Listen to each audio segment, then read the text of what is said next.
आज बाबा अमृत वेले एक बहुत सुंदर बात बता रहे थे। बाबा ने कहा, देखो बच्चे, साधन क्या है और साधना क्या है, इस बात पे चर्चा हो रही थी हमारी बाबा से। अब आप बताइए, साधन क्या है?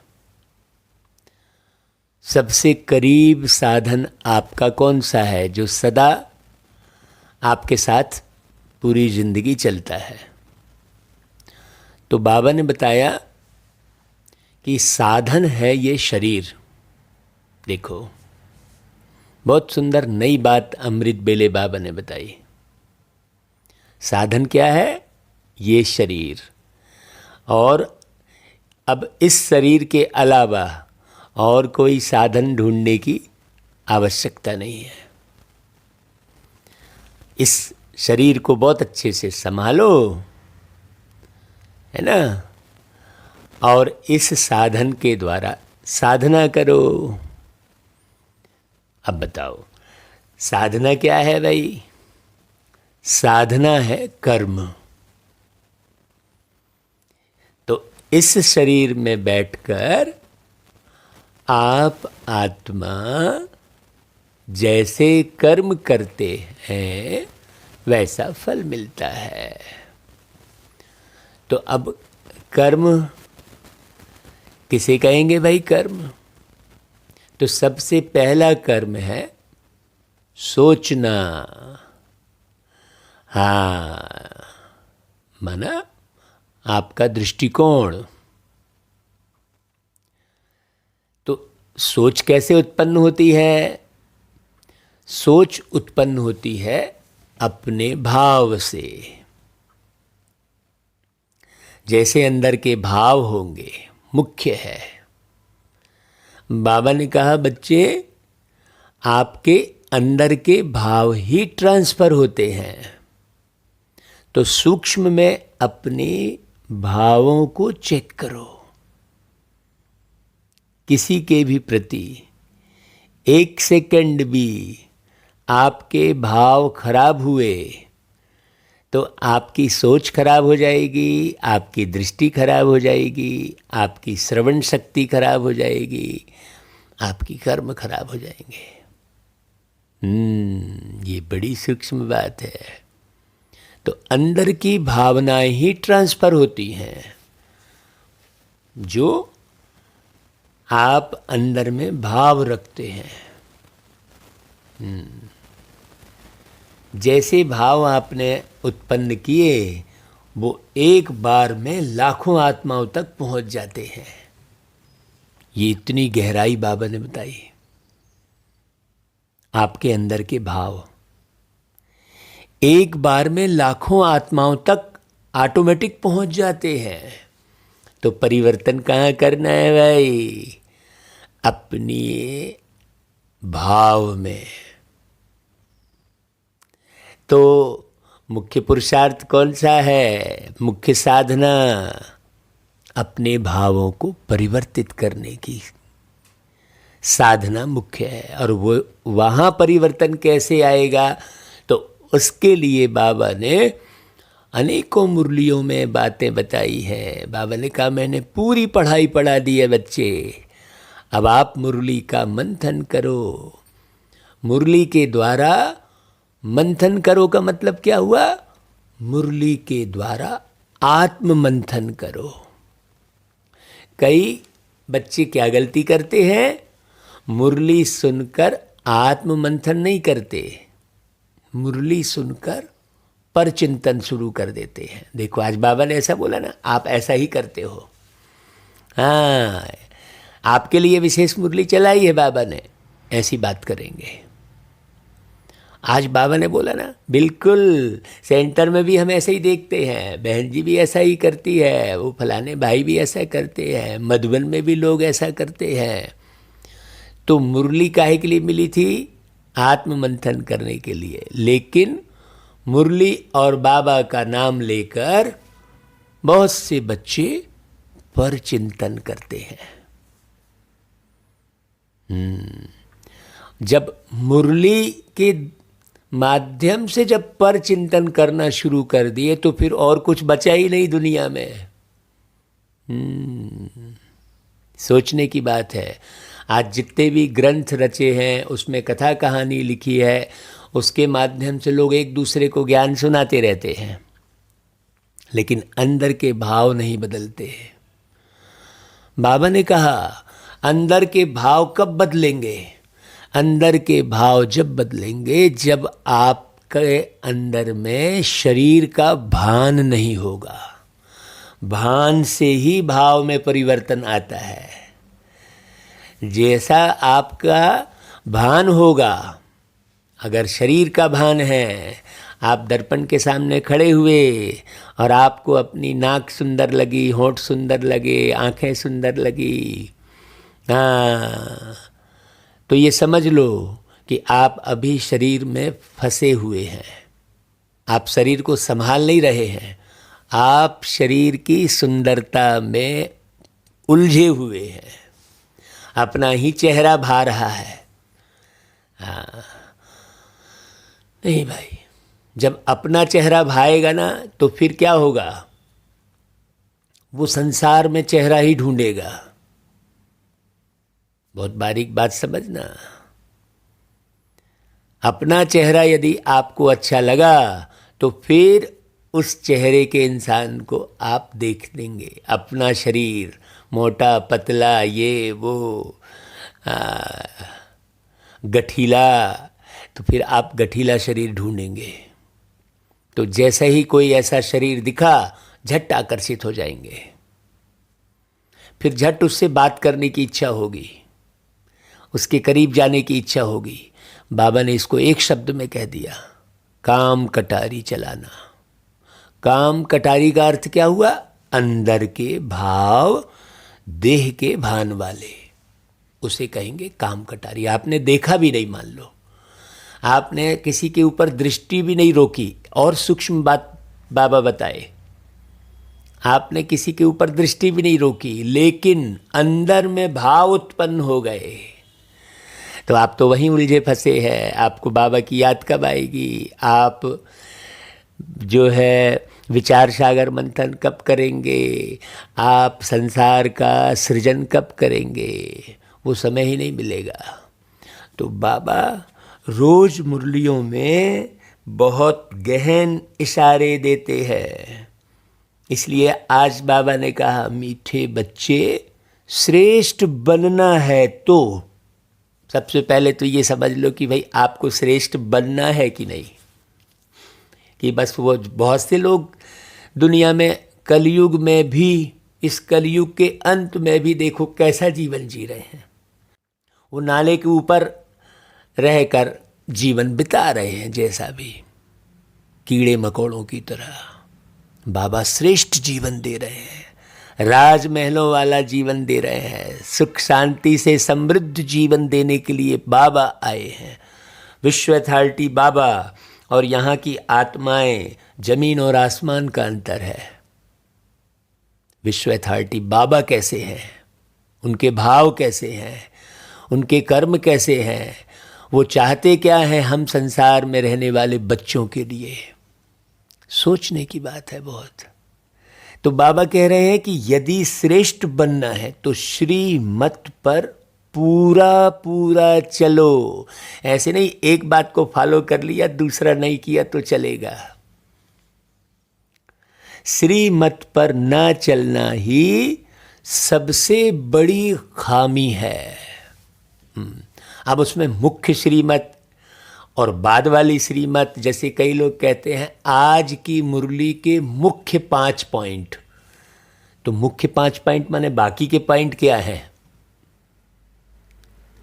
भाई पूरी मुरली ही जीवन का निर्माण कर रही है, उसमें मुख्य पॉइंट वाली कोई बात ही नहीं है। पूरी मुरली बहुत गहन गंभीरता से समझने के लायक है।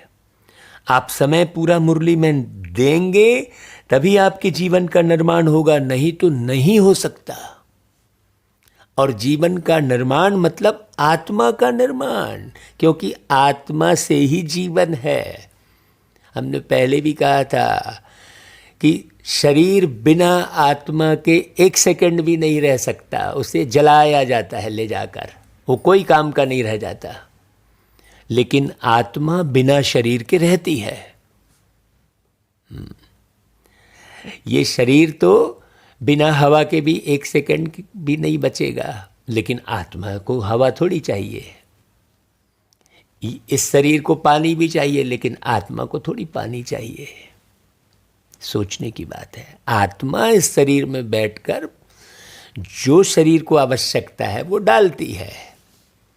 जैसे कोई भी मोटर बाइक में या कार में कोई ड्राइवर बैठता है तो उस कार में, उस बाइक में हाँ जो आवश्यकता होती है वो चीज़ डालती है।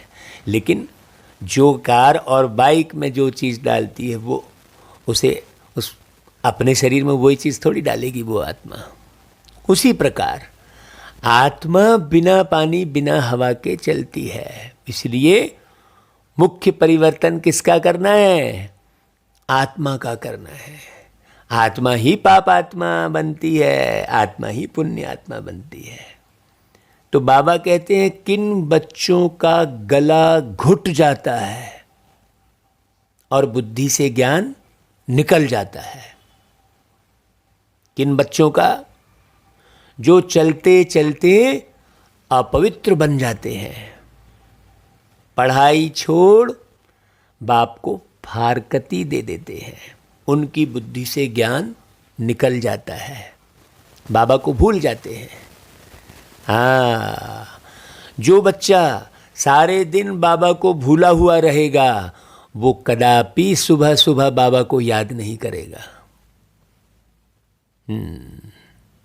जो बच्चा सारे दिन में अपने नैनों को नहीं संभालेगा, अपनी दृष्टि को नहीं संभालेगा, अपनी सोच को नहीं चेक करेगा, अपने व्यवहार को नहीं देखेगा, अपने कर्म को नहीं देखेगा, वो कदापि सुबह सुबह बाबा को गुड मॉर्निंग नहीं कर सकता, ना बाबा से मिलन मना सकेगा।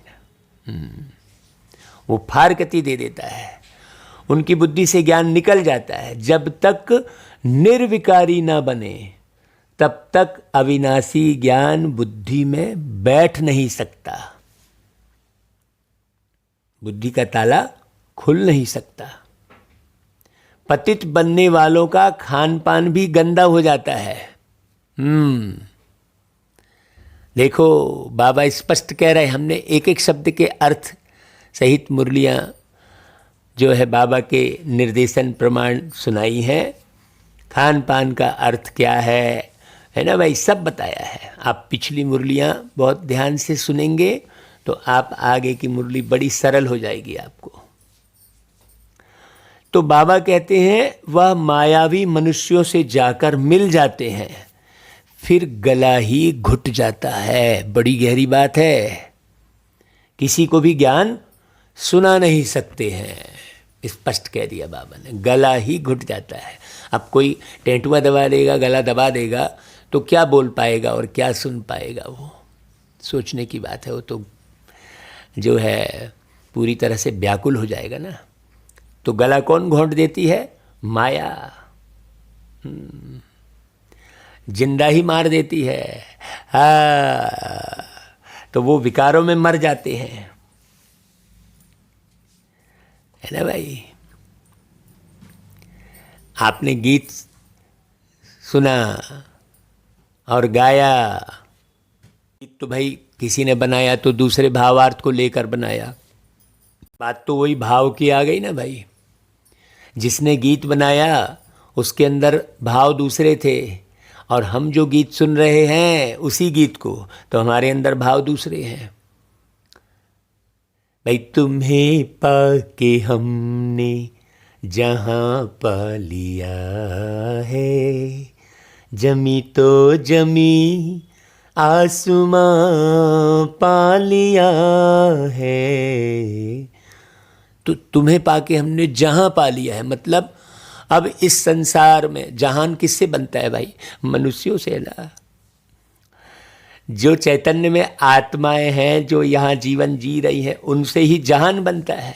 तो तुम्हें पाके हमने जहां पा लिया है, मतलब अब कोई भी गैर नहीं बचा। हाँ, अब हम ये दूसरा शब्द भी नहीं लगाते हैं। मुरली में यदि दूसरा शब्द भी आता है ना, तो आप बहुत ध्यान से सुनना, हम उस शब्द को नहीं बोलते हैं। हम दूसरे के बजाय में क्या कहते हैं, सब को बोल देते हैं। हाँ, दूसरा कोई बचा ही नहीं। सब अच्छे हैं, सब अपने हैं। हाँ, सब अच्छे हैं, सब अपने हैं। ये भाव अंदर में पूरी तरह से बैठ जाता है। फिर यदि हम ज्ञान भी सुना रहे हैं, तो किसी से बात भी कर रहे हैं, तो किस भाव से कर रहे हैं, उसके कल्याणार्थ कर रहे हैं। फिर किसी भी आत्मा के प्रति अंदर में इतनी सी भी चिढ़ नहीं बैठी होगी, ना चिड़चिड़ाहट होगी, ना नफरत होगी, ना ग्लानि होगी, ना निंदा होगी, नहीं होगी। हाँ, फिर हर एक आत्मा से मिलकर परमात्मा की ही बात होगी। और किसी की बात नहीं होगी, जिससे भी मिलेंगे। क्यों? क्योंकि सबके मालिक एक है, सबके बाप एक परमात्मा है। तो जिससे भी मिलेंगे तो केवल परमात्मा की ही बात करेंगे। काय भैया, ऐसा है ना भाई। ओम शांति। बाबा पूछ रहे, भाई यह गीत कौन गा रहे हैं? जिसने बाप से तीनों जहान की बादशाही ले ली है। अब ये तीनों जहान का अर्थ क्या है भाई? ये गीत सुनकर अपन क्या बोल रहे हैं कि आपसे जो कुछ मिला है उनको कोई हटा ना सके, हमको कोई हटा नहीं सकता, अर्थात काल खा नहीं सकता। अकाले मौत के हम शिकार नहीं हो सकते। अब अकाले मौत में यहां पर बात किसकी आ रही है? आत्मा की। हाँ, मनुष्य आत्माएं तो विषय विकारों में मर गई हैं, है ना भाई। तो काल नहीं खा सकता, और ना ही हमारी राजाई को कोई ले सकता है, कोई नहीं ले सकता। इतने निश्चिंत निष्फिकर बन गए हैं हम। हाँ, बहुत अच्छे से सुनते जाना मुरली। बच्चे जानते हैं हम उन मालिक से वर्षा ले रहे हैं। भाई सबका मालिक एक कहते हैं ना, तो बाप को मालिक भी कहते हैं, लेकिन उन मालिक से क्या मिलता है कुछ भी पता नहीं दुनिया वालों को। हाँ, तो विषय विकार में जाके बच्चे का जन्म कर देते हैं और कहते हैं भगवान ने बच्चा दिया। उन्हें होश ही नहीं है कि वो पूरे विकृत संसार का सृजन कर रहे हैं। किसी को होश ही नहीं है। भाई भगवान किस प्रकार का बच्चा देते हैं? भगवान कृष्ण जैसा बच्चा देते हैं। हाँ, भगवान कृष्ण जैसा पति देते हैं। वो तो आपस में देह के आकर्षण में फंसकर बोले ये, फिर कहेंगे जन्म विवाह मरण गति सोई, जह विधि लिखा तह तस होई, ऐसा कहते हैं। अब इस चौपाई का अर्थ क्या समझ लेते हैं भाई? जह विधि लिखा, भाई आपने जिस विधि से आपने अपनी तकदीर लिखी वैसा हो जाता है। अब यहाँ विधि का मतलब विधाता थोड़ी हो गया, विधि का मतलब सिस्टम हुआ ना भाई, है। लेकिन जहां विधि लिखा तहां तस होई लिखा है, तो विधि का मतलब विधाता थोड़ी हो गया। आपने जिस सिस्टम से आपने विषय विकारों वाली दुनिया बनाई तो कष्टों की दुनिया होगी। आपने पवित्र दुनिया बनाई तो सुख भरी दुनिया होगी, शांति से भरी दुनिया होगी। हाँ, बड़ी गहरी समझने की बात है ना भाई।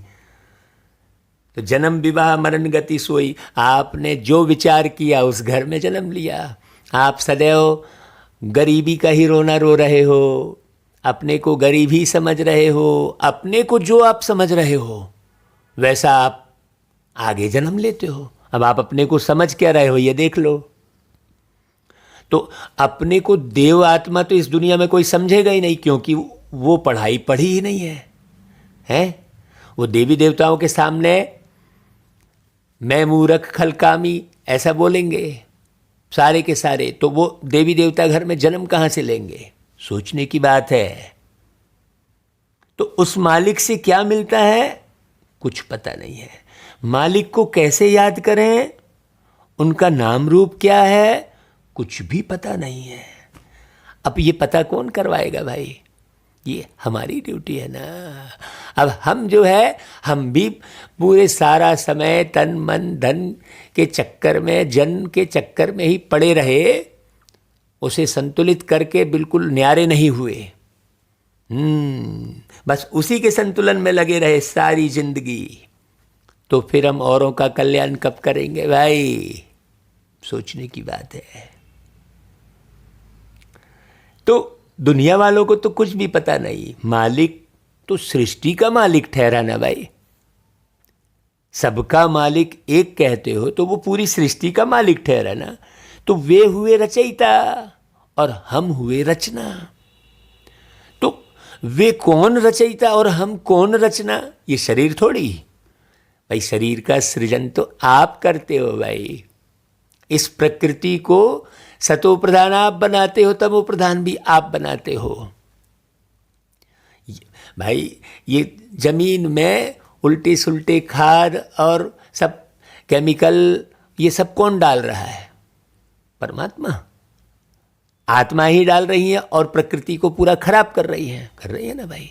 ये फैक्ट्रियों में इतने सारे जो है धुएं निकल रहे हैं, तो पूरी हवा को दूषित कौन कर रहा है? आत्मा ही तो कर रही है ना भाई। नहीं, परमात्मा कर रहा है। बोले परमात्मा की मर्जी के बिना पत्ता नहीं हिलता। तो परमात्मा चाह रहे हैं क्या कि भाई, आप कहते हो ये पूरी प्रकृति का रचयिता परमात्मा है, बिल्कुल अच्छी बात है, तो आप क्यों खराब कर रहे हो? पूरी प्रकृति का रचयिता परमात्मा है, तो क्यों उनकी रची हुई सृष्टि को खराब कर रहे हो? कैसी सृष्टि रची थी उन्होंने, ये मालूम ही नहीं है सारी दुनिया को। कितनी सूक्ष्म बात है। तो बाबा रचते हैं वारिसों को अथवा बच्चों को, फिर उनको अपना मालिक बना देते हैं। बच्चे फिर बाप के मालिक बन जाते हैं। बच्चे कहते हैं मेरे बाप की जो जायदाद है उनका मैं मालिक हूँ। लौकिक में भी होता है ऐसा। तो बाबा की जायदाद कौन सी है? सोचने की बात है। बच्चे कहते हैं कि बाप की जो जायदाद है उनका मैं मालिक हूं। बाप तो ऐसे नहीं कहेंगे ना कि बच्चे की जायदाद का मैं मालिक हूं। सोचने की बात है, यह बड़ी समझने की बात है। बाबा बोल रहे हैं सेंसिबल बच्चे ही समझ सकते हैं। बुद्धि साफ नहीं है तो उसमें रत्न ठहर ना सके। भाई रत्न तो ज्ञान रत्न को ही बोलेंगे ना, ज्ञान को ही रत्न बोलेंगे ना। हाँ, जब देही अभिमानी हो तब रत्न ठहर सके। अब पूरे समय देह का भान है तो ज्ञान रत्न ठहरेंगे कैसे? सुनेंगे आप ढेरों, जब तक बुद्धि में ठहरेंगे नहीं आप मुख से बोलेंगे कैसे? देही अभिमानी होकर रहना है और बाप से वर्षा लेना है, उस बाप को याद करना है। जैसे लौकिक बाप बच्चों को पैदा करते हैं तो बच्चे मालिक बन जाते हैं। बच्चे कहेंगे मेरा बाप, बाप कहेगा मेरे बच्चे। परंतु बच्चे के पास तो कुछ है नहीं ना, उनको तो बाप की मिल्कियत मिलती है। बाप कभी ऐसे नहीं कहेंगे कि बच्चे की मिल्कियत मेरी है। तो बाप समझते हैं बच्चे मेरी मिल्कियत के मालिक हैं। यह बड़ी धारणा युक्त बातें हैं। बाबा कह रहे थे तो अब समझेंगे नहीं जब तक धारण कैसे होगी भाई? धारणा नहीं होती क्योंकि खामियां हैं। समझना चाहिए मेरे में बहुत खामियां हैं। नंबर 1 खामी है जो श्रीमत पर नहीं चलते। मुख्य श्रीमत क्या है और बात की श्रीमत क्या है, ये सब बात नहीं है। हाँ, बोले हम तो पवित्र रहते हैं। भाई पवित्र रहते हैं, हमने विषय विकार को छोड़ा है, लेकिन उतने से काम थोड़ी चलेगा भाई। ऐसे पवित्र तो सन्यासी लोग भी रहते हैं, बाबा उदाहरण देते हैं, है ना भाई? हाँ, तो श्रीमत पर चलना मुख्य है। श्रीमत मतलब होता है श्रेष्ठ मत यानी विचार। हाँ, श्रीमत राजयोग सिखलाती है। श्री माना निराकार भगवानुवाच, और कोई दूसरा श्री नहीं है। इसलिए हम प्रश्न पूछते हैं कि ज्ञान सागर पतित पावन परम पिता परमात्मा से तुम्हारा क्या संबंध है?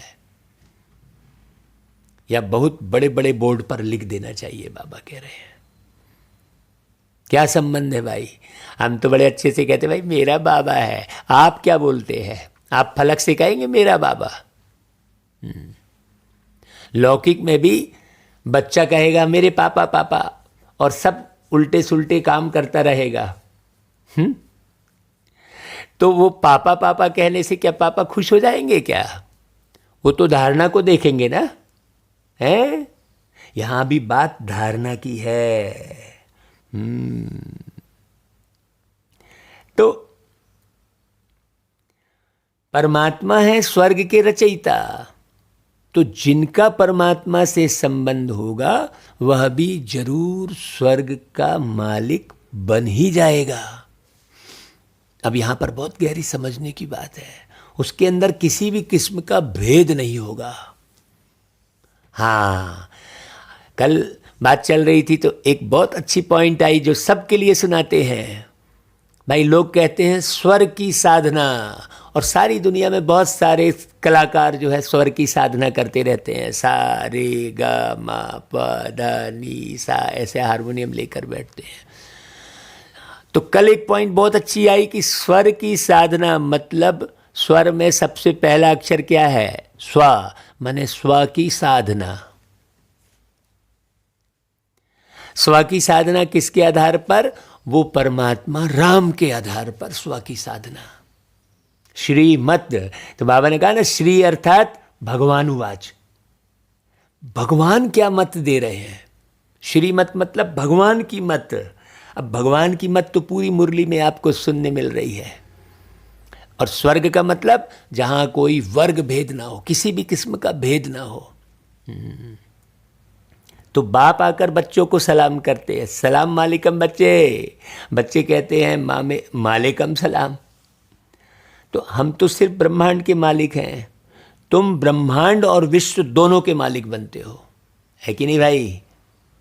हाँ, बहुत गहरी बात समझना। इसलिए बाबा बच्चों को डबल सलाम करते हैं। एक ही बेहद का बाप तुम्हारी कितनी निष्काम सेवा करते हैं। लौकिक बाप निष्काम नहीं होते हैं, उनको कोई ना कोई कामना होगी, बिल्कुल 100%। देखो ये बात बहुत अच्छी है।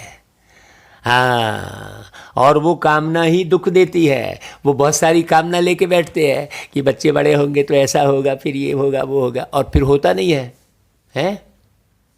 तो वो कामना ही दुख देती है। और निष्काम हो गए तो कितना सुंदर जीवन होगा, आपको दुख कभी होगा ही नहीं। लेकिन बेहद के बाप ही निष्काम सेवा करते, उनको कोई कामना नहीं है कि बच्चे बड़े होंगे। बाबा कभी बूढ़ा होना ही नहीं है, समझाया बुझाया चला गया परम धाम। न्यारे हो गए बाबा, देह दौलत दुनिया सबसे। लौकिक बाप निष्काम नहीं रहते, उनको आस रहती है कि हम वानप्रस्थ अवस्था में जाएंगे तो बच्चे हमारी सेवा करेंगे। असूल यह कायदा था, बच्चे बाप की सेवा करते थे। आजकल तो पैसे उड़ा देते हैं। तुम बच्चे जानते हो, हमको ऐसी बादशाही मिलती है बाप से। हाँ, है कि नहीं भाई? बहुत गहरी बात। लक्ष्मी नारायण के लिए भी लिखो कि इन्हों को जानते हो क्या? इन्हों को यह स्वर्ग की बादशाही किसने दी? जरूर स्वर्ग स्थापन करने वाले ही देंगे ना प्यारे बाबा। पुरानी दुनिया हो तब तो नई दुनिया स्थापन करेंगे। तो लक्ष्मी नारायण ने यह वर्षा पाया श्रीमत पर चलने से, फिर वो श्री लक्ष्मी और श्री नारायण कहलाए। हाँ, श्रीमत राजयोग और सहज ज्ञान सिखलाती है। जिनको समझाते हैं वह राजा बन जाते हैं। पहले नंबर में श्री कृष्ण, उन्होंने ऐसा क्या कर्म किया जो अपने माँ बाप से भी जास्ती मर्तबा पाया? सोचने की बात है। जितना गायन श्री कृष्ण जी का है उनके माँ बाप का है क्या? है, सोचने की बात है भाई। वह महाराजा महारानी कहाँ थे जिनके पास कृष्ण का जन्म हुआ? देखो, ये बात समझने की है ना भाई। कल ही ये बात चल रही थी कृष्ण जन्म की, सोचो, और आज मुरली में बात आ गई। जब तक निर्विकारी होकर नहीं रहेंगे तब तक अविनाशी ज्ञान बुद्धि में बैठ नहीं सकता। आप एक एक बात स्पष्ट नहीं कर सकते, कयास लगाते रहेंगे। ऐसा हो सकता है ऐसा बोलेंगे, नहीं पूरी अथॉरिटी के साथ। जैसे भाई पूरी अथॉरिटी के साथ आपके हाथ में जो मोबाइल है, पूरी अथॉरिटी के साथ बोल रहे हो ना, हाँ ये मोबाइल है। अभी कोई कहेगा नहीं ये जो है अटैची है, तो थोड़ी मानोगे आप। पूरी अथॉरिटी के साथ आप कहते हो भाई नमक खारा होता है, कोई कहेगा मीठा होता है, तो आप थोड़ी मानोगे। आपने पूरा अनुभव कर लिया है। तो हमेशा बाबा कहते हैं अनुभव की अथॉरिटी के साथ आप बात करो। ऐसे नहीं स्वमान रट रहे हैं तो बस खाली बैठ के फंतासी अनुभव कर रहे हैं कि हाँ मैं प्रकाश हूँ, मैं लाइट हूँ, मैं फलाना हूँ, मैं महाराजा हूँ, केवल सुनने बस से थोड़ी हो जाएगा। तो बाबा कहते हैं वह महाराजा महारानी कहाँ थे जिनके पास कृष्ण का जन्म हुआ। हाँ, बुद्धि का ताला खुलता ही तब है जब पूरा पवित्र रहते हैं। पूरा अपवित्र बनने से सब बुद्धि से निकल जाएगा। बिल्कुल, अगर बुद्धि में नहीं आ रहा है ज्ञान तो कहीं ना कहीं सूक्ष्म में अपवित्रता है। बाबा बहुत बच्चे फारकती दे देते हैं, पढ़ाई को वही छोड़ देते हैं, वह फिर कभी किसको ज्ञान सुना ना सके, पतित बन जाते हैं। खान पान भी गंदा खाते, मायावी मनुष्यों से जाकर मिलते हैं, उनके गले घुट जाते हैं। यह बात भी शास्त्रों में है। वृंदावन में रास आदि होती थी, मना कर देते थे, किसको सुनाएंगे तो गला घुट जाएगा। है यह ज्ञान की बात। हाँ, कहते हैं ना सदगुरु का निंदक ठौर ना पाए। बाप कहते हैं सृष्टि जब पतित पुरानी हो जाती है तब मैं आता हूँ। तो काहे सृष्टि देखना, हमको सृष्टि देखना ही क्यों भाई। बाबा आया है, हमने जान लिया बाबा आया है, बाबा आया है मतलब पूरी सृष्टि पतित है। अब हमको सृष्टि की तरफ ध्यान ही नहीं देना है, हमें स्वनिर्माण करना है। आप जब स्वनिर्माण करेंगे तो आपका निर्माण देखकर बहुत सारे लोग प्रेरित होंगे। जैसे एक भवन कोई बहुत सुंदर बनाता है तो उसको देखकर दूसरा भी प्रेरित होता है, इसलिए बहुत अच्छा भवन बनाया भाई, इसका फ्रंट एलिवेशन। फिर सबको घुमाते हैं, देखो आओ भैया देखो ये बेडरूम, ये फलाना, ये टिकाना। तो सारे लोग देखते हैं, फिर मन में गुनान करना शुरू कर देते हैं कि हाँ यार हम भी ऐसा बनाएंगे यार। तो आप जब बनाते हो स्वयं को तो फिर और बनते हैं आपको देखकर। ऐसे थोड़ी कि बाबा की श्रीमत जो ढेर मिल रही है हमने उसका उल्लंघन कर दिया। हाँ, एक एक बाबा ने जो धारणा, खान पान की, रहन सहन की, दृष्टिवृत्ति की, कृति संस्कृति की जो सिखाई है वो सब जगह वो माने हमें प्रेजेंट करना ही चाहिए।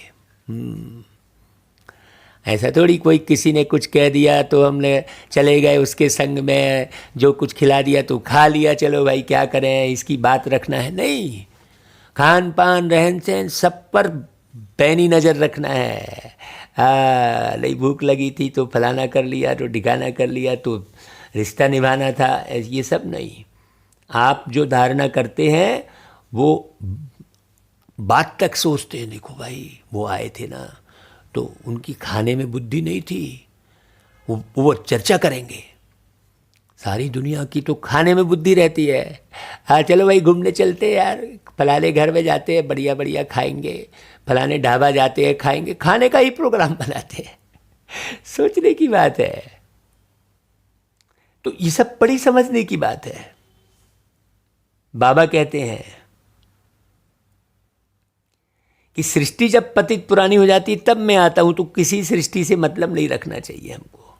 मनुष्यों को तमो प्रधान बनना ही है। यदि आपने जान लिया है कि बाबा आया है मतलब पतित सृष्टि में ही आता है, तो तुरंत सृष्टि से हमारा ध्यान हट जाना चाहिए।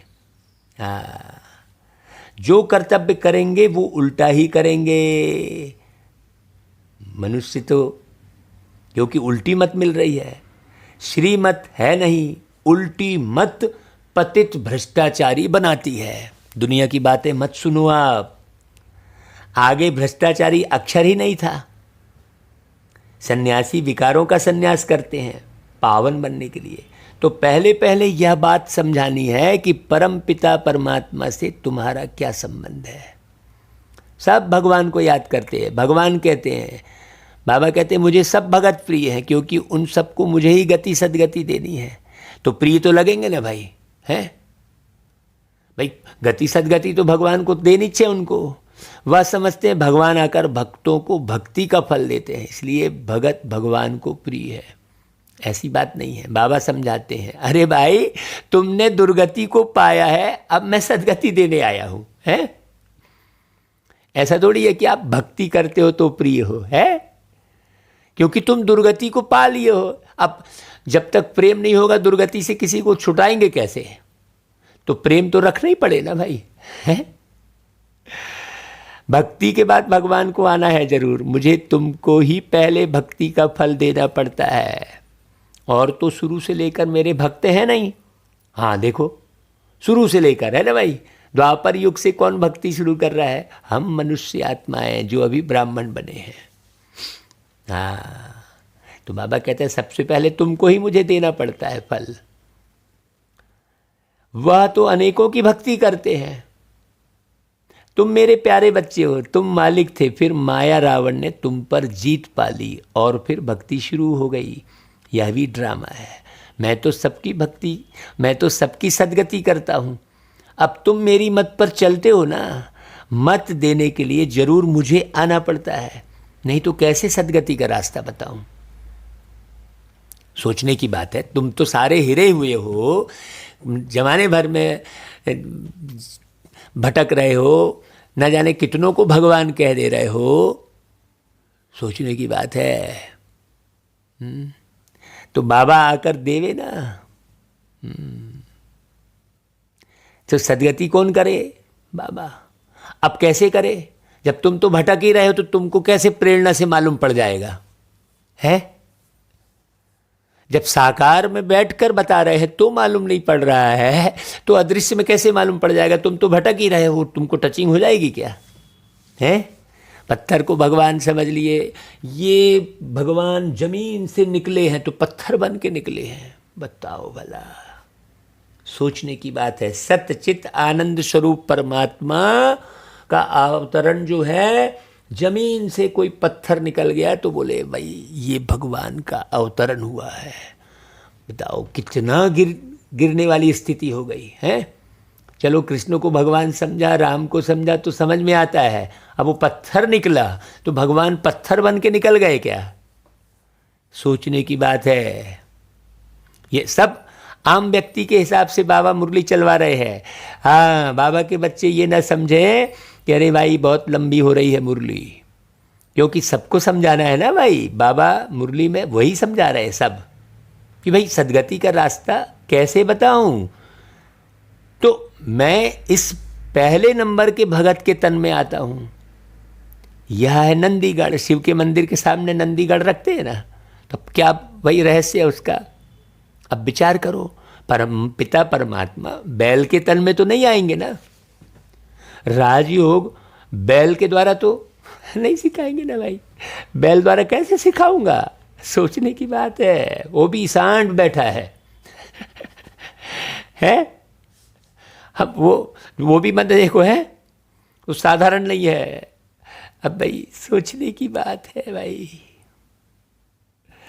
है। ज्ञान सागर बैल में प्रवेश करेंगे क्या? अभी तुम ज्ञानवान बनते हो। श्रीमत पर चलकर लक्ष्मी नारायण सूर्यवंशी राजा रानी बन रहे हो।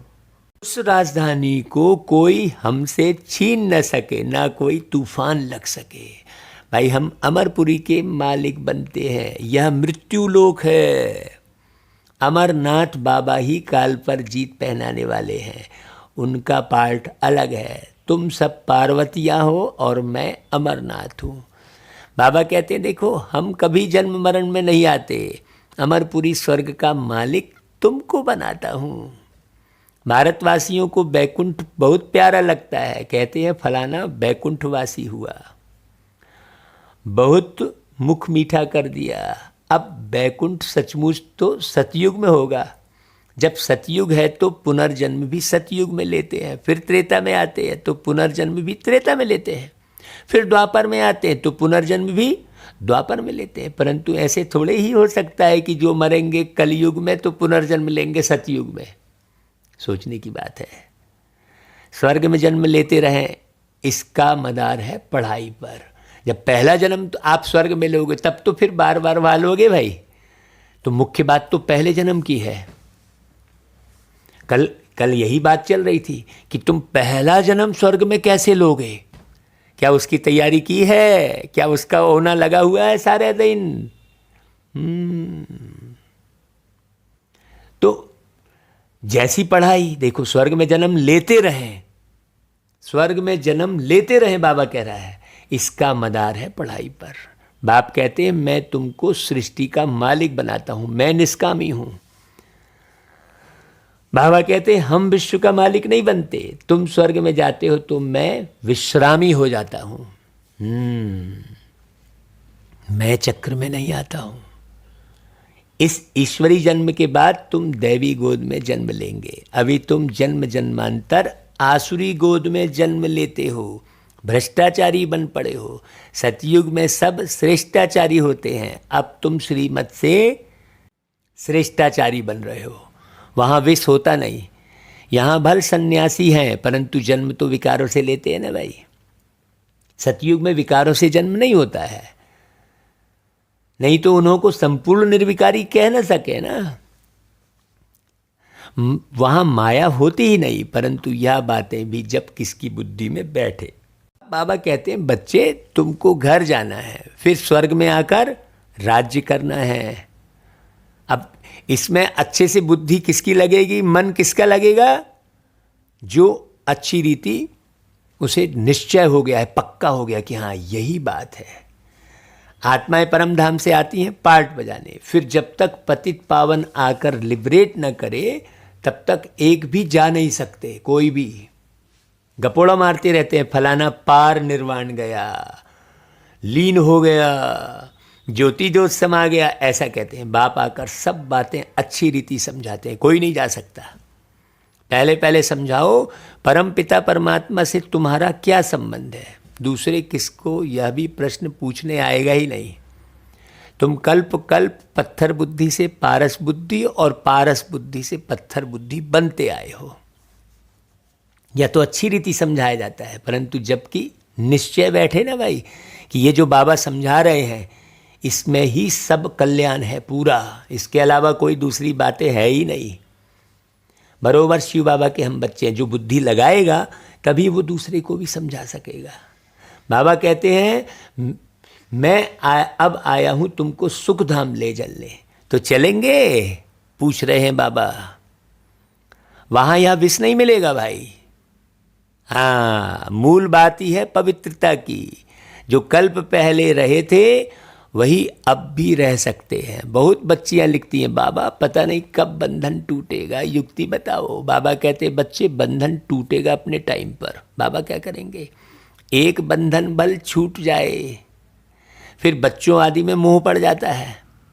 हाँ, इन सब से बुद्धि निकालने में बड़ी मेहनत लगती है। कई तो और ही जास्ती मोह में आ जाते हैं।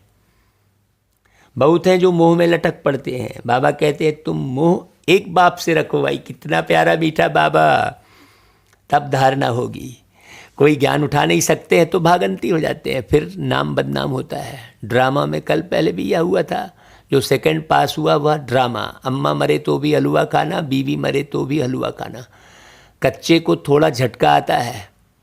हाँ, बहुत सन्यासी भी ऐसे होते हैं, नहीं ठहर सकते हैं तो गृहस्थ में चले जाते हैं। चलन ही ऐसी होती है। हाँ, विकार आकर्षित करता है, नहीं हम तो रह नहीं सकते। ऐसी बहुत सारी बच्चे हैं दुनिया में, हमको बहुत लोग मिलते हैं, वो स्पष्ट कह देते हैं नहीं नहीं नहीं हम तो विकार बगैर रह नहीं सकते, ऐसा बोल देते हैं।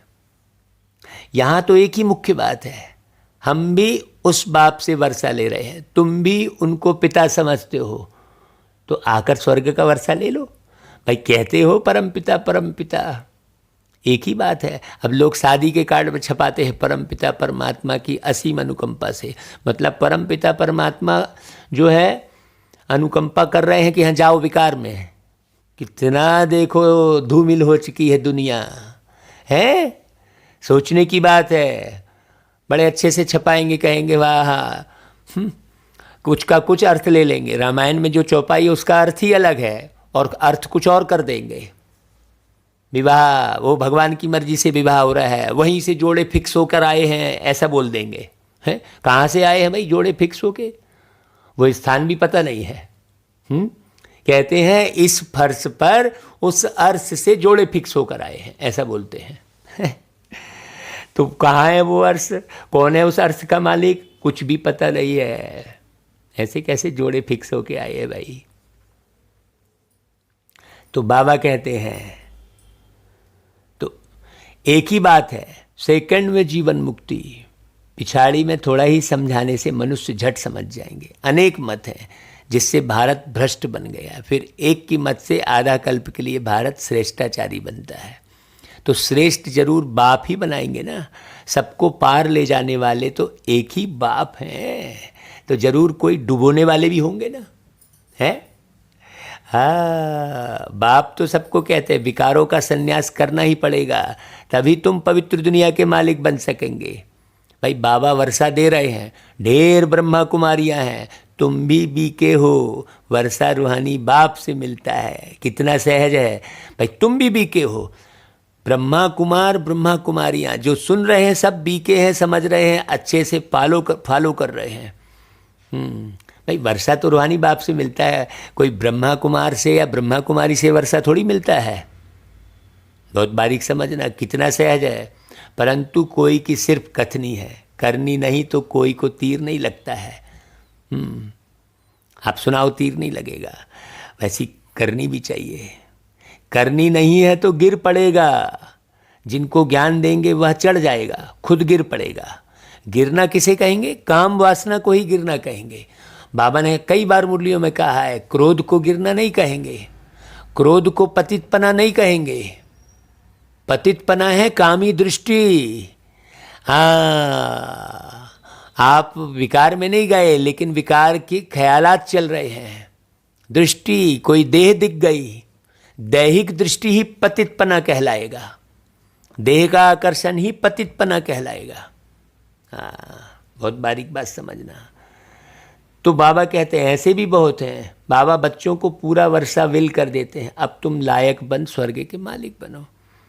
अच्छा भाई, बाबा फिर याद प्यार देते हैं, मीठे मीठे सिक्की दे बच्चों प्रति, मात पिता बाप दादा का याद प्यार और गुड मॉर्निंग। भाई जब बाबा याद प्यार देते हैं तो बिल्कुल नन्हे बच्चे की तरह अवस्था होती है कि नहीं होती है। हमारा मीठा मीठा बाबा और हम उनके बच्चे। तो रूहानी बाप की रूहानी बच्चों को नमस्ते करते बाबा। सोचो, बाबा कितने निरहंकारी बच्चों को नमस्ते करते हैं।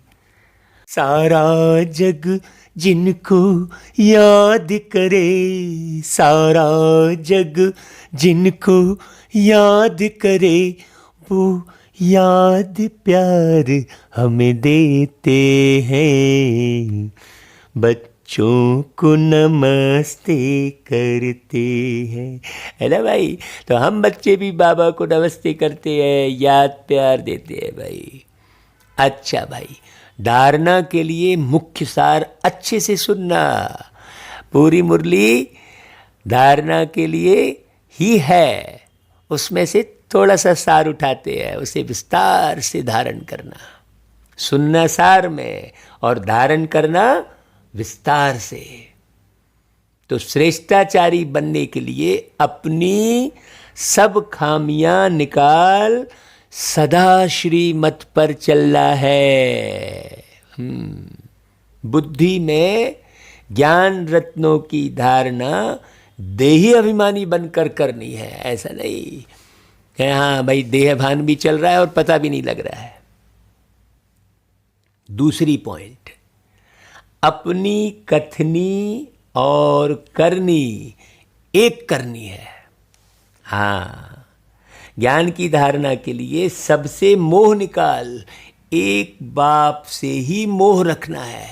हाँ, पूरी मोहब्बत एक बाबा से, और कहीं बुद्धि उलझे लाए।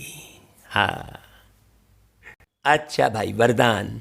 बाप दादा के साथ द्वारा माया को दूर से ही मूर्छित करने वाले माया जीत जगत जीत भव। जैसे बाप के स्नेही बने हो, ऐसे बाप को साथी बनाओ। बाबा मुझे प्यारा है बस कहने से नहीं बात काम बनेगा भाई, आप सदा के साथी बनाओ तो माया दूर से ही मूर्छित हो जाएगी। शुरू का जो वायदा है, तुम्ही से खाऊं, तुम्ही से बैठूं, तुम्ही से रूह को रिझाऊं, देखो है ना भाई, रूह को रिझाऊं मतलब और मनोरंजन के लिए किसी को याद करने की जरूरत नहीं पड़े। अरे यार वहां जाके मिल के आ जाता, उससे बात कर लेता, ये सुन लेता। रूह को रिझाऊं, तुम्ही से रूह को रिझाऊं। इसी वायदे प्रमाण सारी दिनचर्या में हर कार्य बाप के साथ करो।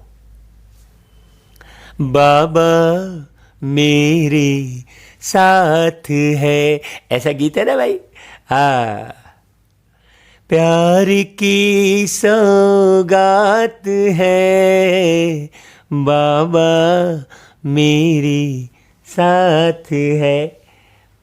तो बाबा को साथ रख के कर्म करोगे तो माया डिस्टर्ब कर नहीं सकती, उसका डिस्ट्रक्शन हो जाएगा।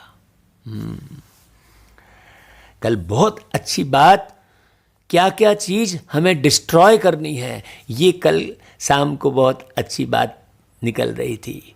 कुछ भाई हमको मिले थे, उनसे बातचीत चल रही थी हमारी। तो क्या क्या चीज़ डिस्ट्रॉय करना है, डिस्ट्रक्शन को भी बहुत अच्छे से समझना है और कंस्ट्रक्शन को भी बहुत अच्छे से समझना है। तो साथी को सदा साथ रखो, साथ की शक्ति से वह मिलन में मगन रहने से माया जीत जगत जीत बन जाएंगे। देखो, सारे विश्व का मालिक बनने का समय अभी है, ये समय मत खो देना भाई। वो लोग तो 5 साल के लिए लाखों करोड़ों रुपयों में टिकट खरीदते हैं, यहाँ तो पूरे विश्व की राजाई की टिकट फ्री में मिल रही है भाई। हाँ, सोचो, है ना भाई। और वो 5 साल भी सही ढंग से रहे कि ना रहे, कितनी आपादापी, कितने लोग परेशान करते हैं ना भाई। तो बाबा, ये निश्चय है आपको कि बाबा आए हैं आपको 2500 साल की राजाई देने के लिए, 21 जन्मों की राजाई। तो कर लो कमाई 21 जन्मों की, आया है बाबा लुटाने। सुनना भाई ये गीत आप। अच्छा भाई, फिर स्लोगन, अपनी ऊंची वृत्ति से। देखो क्या बोल रहे हैं स्लोगन में बाबा, अपनी ऊंची वृत्ति से प्रवृत्ति की परिस्थितियों को चेंज करो। हाँ, कितनी सूक्ष्म बात है, अपनी ऊंची वृत्ति से। हमारी वृत्ति अंदर की खराब है, बाहर से हम सीधे बने हैं मान लो। हाँ, बहुत सी बातें अंदर वृत्ति में छुपाए हुए हैं, बता नहीं रहे हैं। वृत्ति में कुछ और है, बोल में कुछ और है, तो कभी परिवर्तन नहीं आ सकता। वृत्ति का परिवर्तन ही इस सारे वृत्त को परिवर्तन करेगा। वृत्त यानी चक्र, इसकी ऊपर भी बहुत गहरी गहरी बातें बाबा ने मुरलियों में बताई हैं। आप पिछली मुरलियाँ जरूर सुनना भाई। कई बार मुरली अपलोड करने में कुछ कार्यकर्ताओं से भूल हो जाती है, तो फटाक लोग फ़ोन करते हैं, आज की मुरली नहीं आई।